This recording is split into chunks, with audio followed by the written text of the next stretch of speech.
Si le rapport entre les hommes, c'est donc ainsi, le rapport entre les hommes et les femmes qui se trouve codifié, avec l'obligation sociale de fonder une famille qui en découle.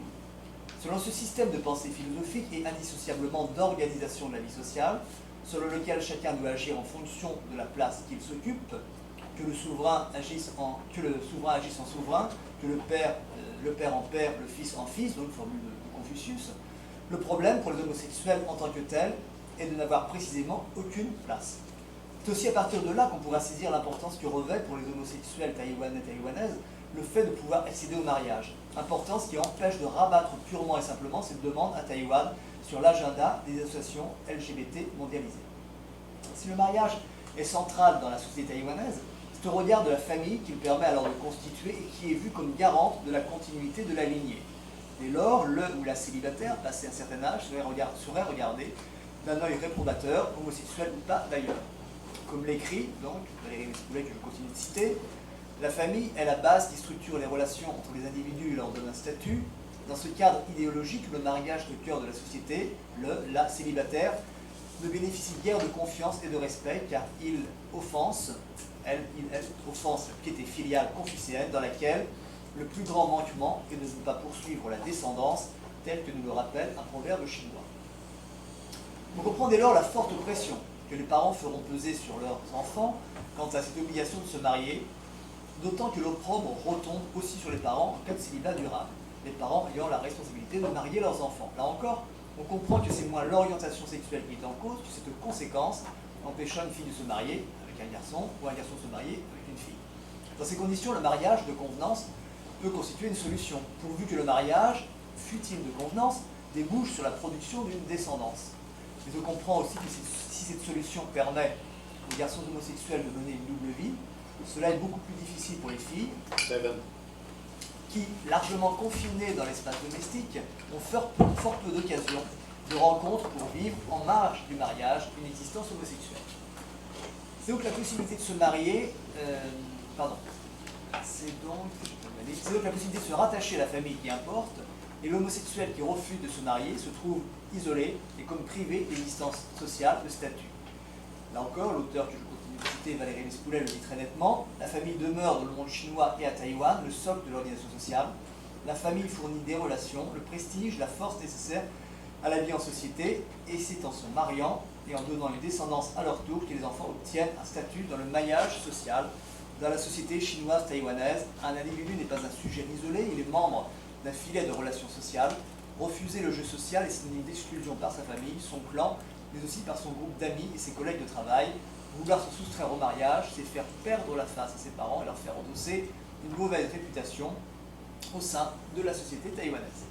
Bien sûr, aujourd'hui, la société taïwanaise est largement entrée dans l'ère de la modernité, et sans doute que ce modèle familialiste n'a guère survécu dans certaines parties de la société, du côté des élites occidentalisées en particulier.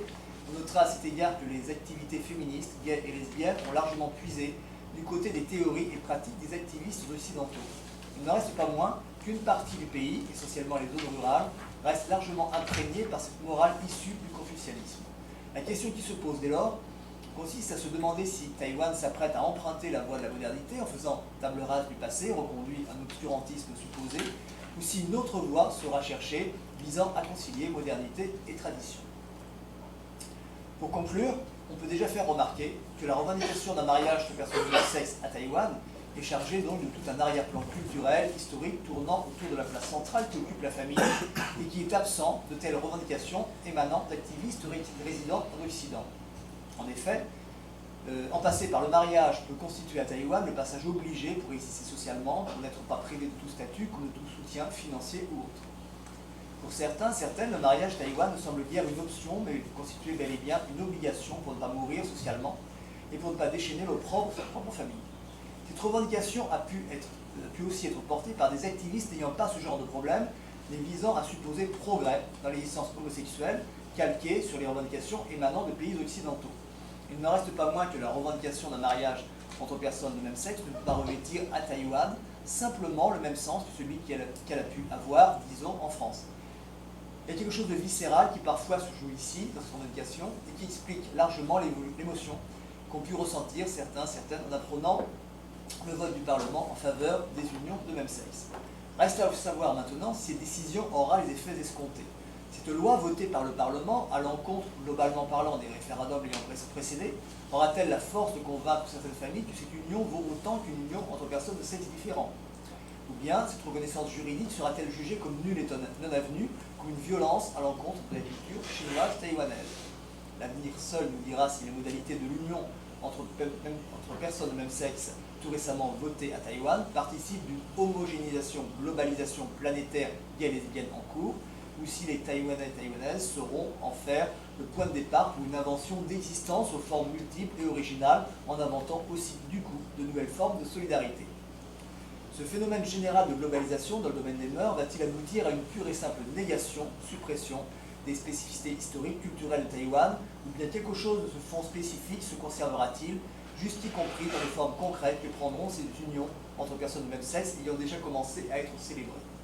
À cet égard, ce que j'identifierais comme un danger se profile le risque d'une résorption de ces unions de même sexe dans le modèle hétérosexuel, c'est-à-dire leur résorption dans une logique purement inclusive, y compris dans les formes globalisées des existences LGBT. Et pour finir sur une note plus optimiste, ou en tout cas relevant de l'ordre de l'indécidable, quant à savoir de quel côté retombera la pièce, le meilleur ou le pire, je me regarde oublier les mots si célèbres de Hölderlin, là où croit le péril, croient aussi ceux qui sont.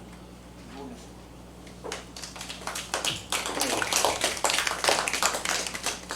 So, what should we do? It's quite early, so maybe we could pass directly to these questions. Yeah. Because they will be responding in French, and then he will also do that In Chinese? Mandarin, and then you will need to translate it into English for our audience. Why me? Or Bahal, or no, from French to English. Yes. Yes. I will add. I'm not good at that.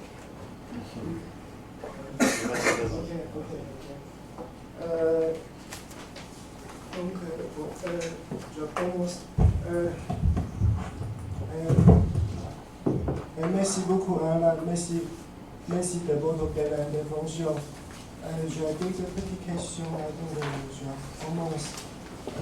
C'est une conférence qui a une pensée profonde sur la normalisation gay. En comparaison du mariage gay, en France et celui à Taïwan, vous avez souligné ce sont le chemin de la modernité très différente. En France, la normalisation gay a suivi la voie de la libération sexuelle. À la recherche du respect et de l'identité en trouvant une place dans la société. Et par contre, la normalisation gay à Taïwan est née du mouvement droit de l'homme.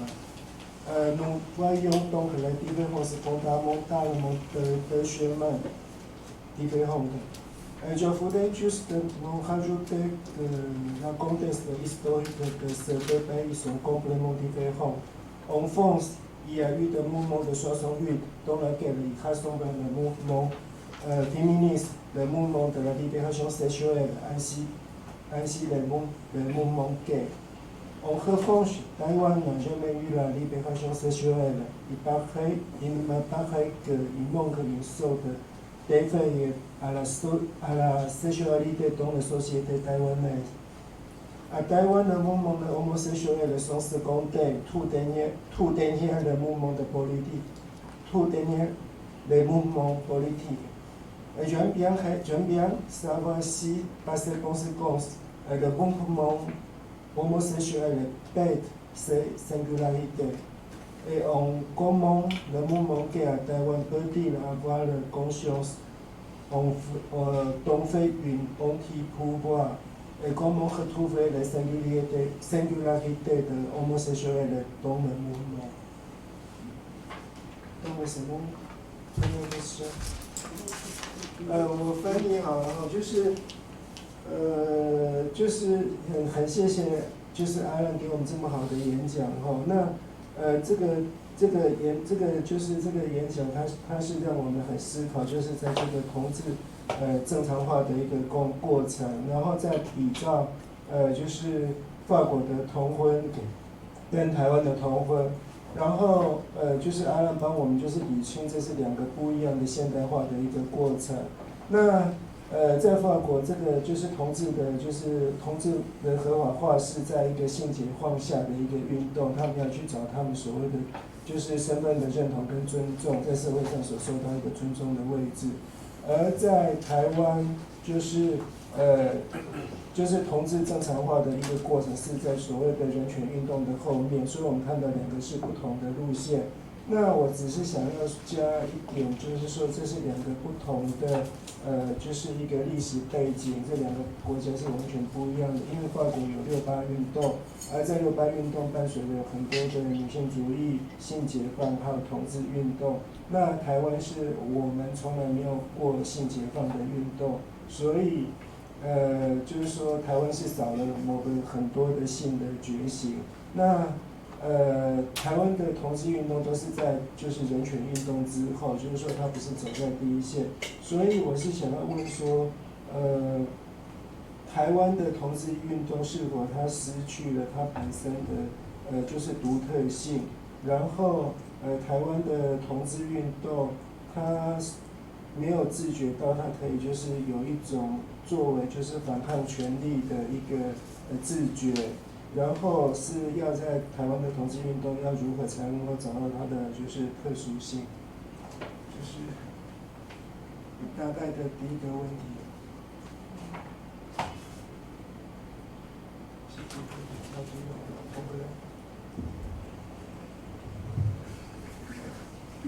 No, just a few words because I cannot translate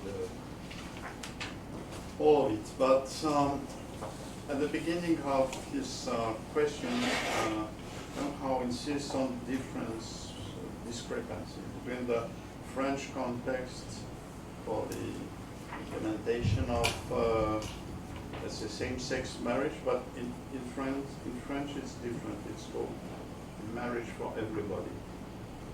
Marriage for tous, marriage for all, or for everybody. And I think that difference between the English way of saying things and the French way, it matters. We should think about it.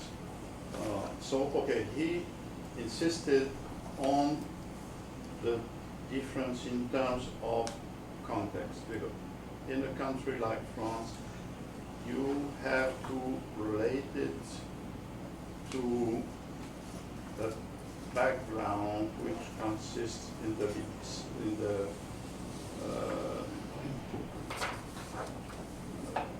sexual liberation movement in the 70s, 80s of last century. Even if the approach, the perspective is contrasting, because of course now it's focused on, let's say, legal issues and not on emancipation, liberation movement, or things like that. Even so, there is some kind of relation between both dimensions. Whereas here, of course, in Taiwan, nothing like liberation, the sexual liberation movement ever existed.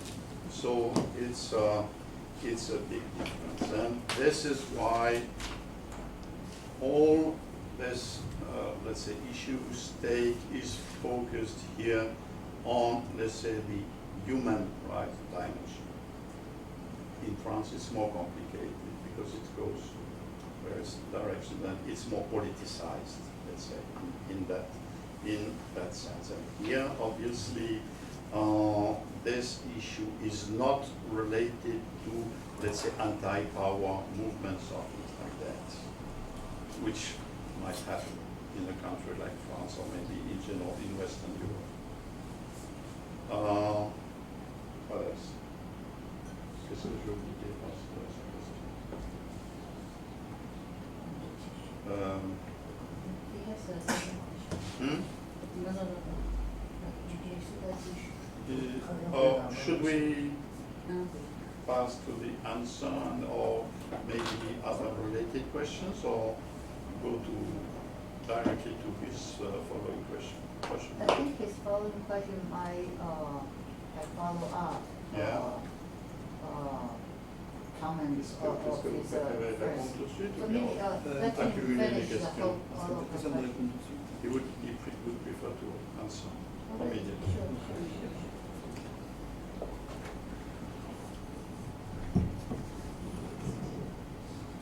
Oui, alors c'est très juste, donc les conditions évidemment sont radicalement différentes. On pourrait dire même que la question d'une forme, avec tous les guillemets possibles, d'une libération ou même d'une reconnaissance gay commence de cette manière à Taïwan au moment où, pour certains, s'achève ce processus en Occident. Donc ce décalage-là est absolument évident et c'est très largement à partir de ce point de vue-là que la question de la normalisation ne peut pas se poser du tout dans les mêmes termes. Alors une fois qu'on a dit ça, j'ai envie de dire qu'en Occident, on dispose d'un certain nombre de ressources qui nous montrent un horizon différent qui serait éventuellement renié à travers cette rhétorique simplement des droits de l'homme, pourrait-on dire, donc, qui circonscrit la question gay et lesbienne à travers cette référence unique au droit en laissant absolument de côté les pratiques. Or pour Taïwan, puisque la question a émergé très largement et presque uniquement à partir de la question des droits, j'ai envie de dire que c'est ce qui complique radicalement toute démarche qu'on pourrait appeler, si vous voulez, de libération, c'est-à-dire au fond, penser les pratiques homosexuelles comme susceptibles d'elles-mêmes de produire un geste de libération. C'est ça qui est compliqué, me semble-t-il, à voir émerger à Taïwan. Alors après, on peut évidemment émettre un certain nombre d'hypothèses très incertaines, on peut au moins tenter. Peut-être par exemple que dans les formes d'union entre personnes de même sexe, il se peut finalement, imaginons, que les familles acceptent très moyennement les unions de même sexe. Dans ce cas-là, pourquoi ne pourrait-on pas envisager que des communautés se constituent entre personnes de même sexe qui reconstitueraient au fond des formes de solidarité qui ne seraient pas alors assurées par les familles? On pourrait éventuellement envisager cela. Autrement dit, se substitueraient des communautés de personnes de même sexe aux familles qui n'assureraient pas finalement la solidarité qu'on aurait pu attendre d'elles quand les personnes se mariaient. Et si adviennent de telles communautés, est-ce qu'il ne pourrait pas y avoir dans ce cas justement création de liens nouveaux, éventuellement de relations nouvelles, qui ouvriraient sur une ère radicalement nouvelle, qui serait peut-être une façon pour Taïwan d'innover dans les relations gays et lesbiennes sans avoir aucun modèle qui les précède en cela, quoi.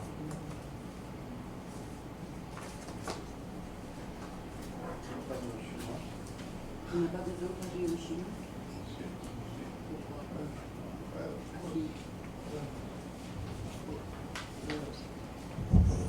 就重点翻译，然后他是说，那个他知道那个台湾跟欧洲的历史是不一样的，然后用讲同志这个东西的话也是不一样的，所以我们不能在这个主题上，就是说同志这个主题，它是欧洲跟台湾是站在不一样的地平线上，然后在人权上的修辞，就是说在这个实践上也会不同的，然后台湾它是更复杂化的，就是说它知道就是说西方同志的那些历史发展过程，但是创造自由的知识，这其实也是很重要的。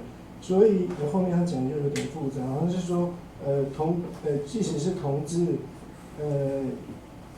就是在社群，就是同志的社群跟家庭的关系，这是两个不同的概念。那台湾是应该可能要发明一个不是西方用的同志的模式，大概是这样。好。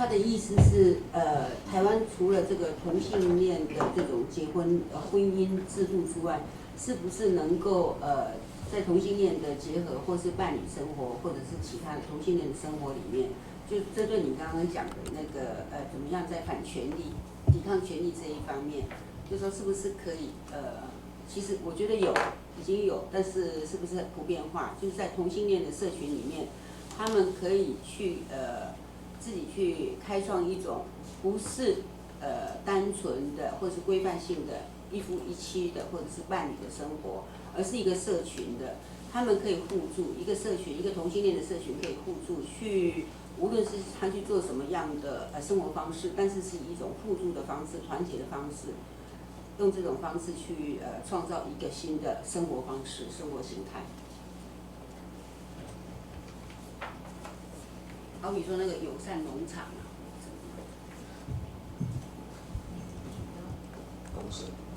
English?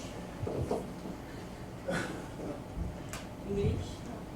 No, we will try to sum up in English from the Chinese version. Just a brief summarization of the speech. The speaker knows that the history in Taiwan and Europe is very much different, and also in the case when we are talking about homosexuality, and it is totally on different horizon. And also the use of words on humanity movement, on human rights movement is also different. And the case in Taiwan is much more complicated, and it's also different from how Western knowledge is being interpreted. And here he also emphasized that the community of homosexual people and also the relationship between family members should be of different concepts. And Taiwan should be looking forward to invent idea of living, which is different from the homosexuality concepts origin from the Western countries.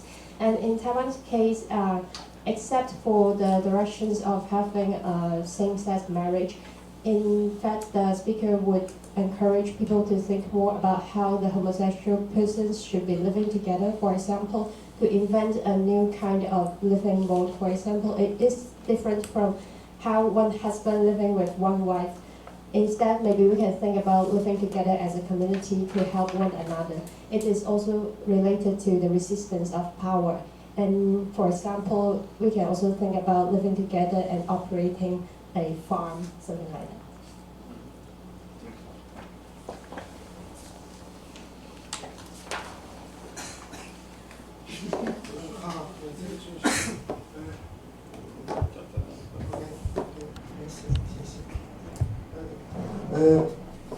Je commence mon deuxième question. Tu citais les phases de Michel Foucault, mais non, laissez-le échapper dans toutes les mesures du possible aux types de relations qui nous est propre dans notre société et essayons de créer dans l'espace vide où nous sommes nouvelles possibilités relationnelles. Fin de citation. Ces idées de Foucault est-il possible philosophiquement et juridiquement? Pourriez-vous nous éclairer de ces idées de nouvelles possibilités relationnelles? 就是我问他说，他引用那个福柯的话，就是说，要如何在一个空的空间里面去创造一个新的互动的可能，那这新的互动的可能在法律上跟法律上会是什么？那请他给我们在这个就是福柯的这个引文上，就是给我们一点就是给我们一点就是线索这样子。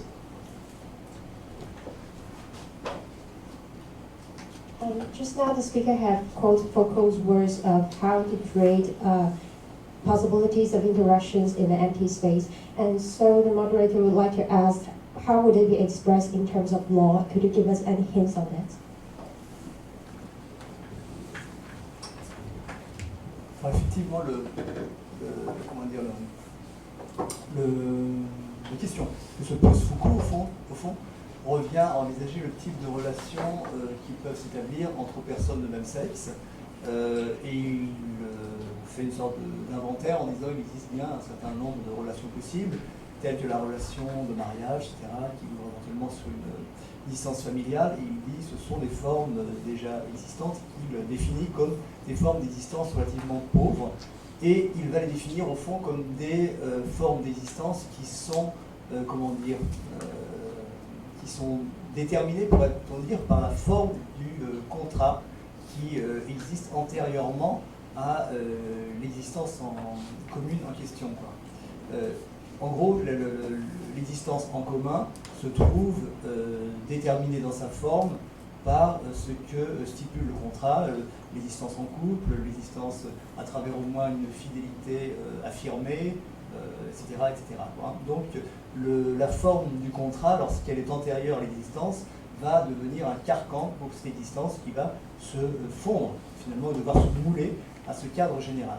Et l'idée de Foucault, c'est que toute forme d'institutionnalisation des relations entre personnes de même sexe n'est pas nécessairement à rejeter, et on a eu confirmation de cet intérêt justement d'instituer de telles relations, notamment au temps du sida, où par exemple il s'agissait d'éviter que le survivant puisse être chassé de l'appartement qu'il occupait avec son ami, par exemple, mort du sida. Donc effectivement, il ne rejette pas cette possibilité d'institution, mais il demande au fond d'essayer de renverser un peu les choses et de considérer qu'il serait plus intéressant d'envisager une institution qui se calque de cette manière sur les modalités d'existence effective. Autrement dit, un droit très particulier, un droit qui suivrait l'existant, un droit qui se coulerait dans la forme de l'existant. Et à partir de là, il nous dit que ça ouvre sur un certain nombre d'innovations possibles, possibilité éventuellement d'adoption, ou l'adopter par exemple ne serait pas nécessairement le plus jeune, il pourrait y avoir des possibilités de ce type-là. Donc tout type inédit de relation deviendrait institutionnellement possible. Effectivement, à partir de là, on n'a pas, si vous voulez, c'est en ça que je dis que ça subvertit l'institution, c'est que l'institution n'est plus ce qui va au fond déterminer des formes d'existence, ce sont des formes d'institution qui vont dériver de formes d'existence.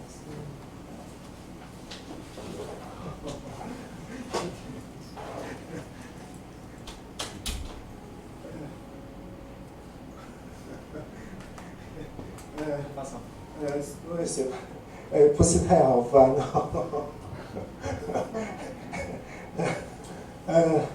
就是他是说在同志同性的婚姻里面的关系，事实上是要去发明一个新的可能。那有些东西是已经是存在的，它是可能是以某些契约的形式。那这些存在的形式，譬如说，就是伴侣之间的忠诚等等的，它可能是会以某种契约的方式存在，这个也是一个就是所谓的模式，然后他是傅柯，他是说不要去丢掉这些东西，他是说，在艾滋的年代，有人是因为艾滋而死掉，但是有些人还是可以继续继承他的那个就是房间等等的。那反过来看，就是说在人权上，就是说有些东西是有那种就是流动性，然后他是说après j'ai un peu mal sur l'institution, comment tu peux faire un peu plus explicite sur l'institution. Oui, c'est-à-dire calquer les relations qui vont être institutionnalisées sur les relations existantes. Voilà, c'est ça. C'est-à-dire donc l'idée c'est ça que si l'institution est première, c'est elle qui détermine les formes d'existence, alors que si on inverse le processus, au fond l'institution calque l'existence. If we start from, let's say, the institution or institutionalized forms of existence, that is ways of living, basically. If we start from that, these relations, that in that case relations between people, same sex or not, these relations will be, let's say, poor. For you cannot invent anything new or experience anything new just by starting from a contract. That is something which has a legal form. If you remain enclosed within the legal form, so it will be something, I mean, in terms of human relations, plain, banal,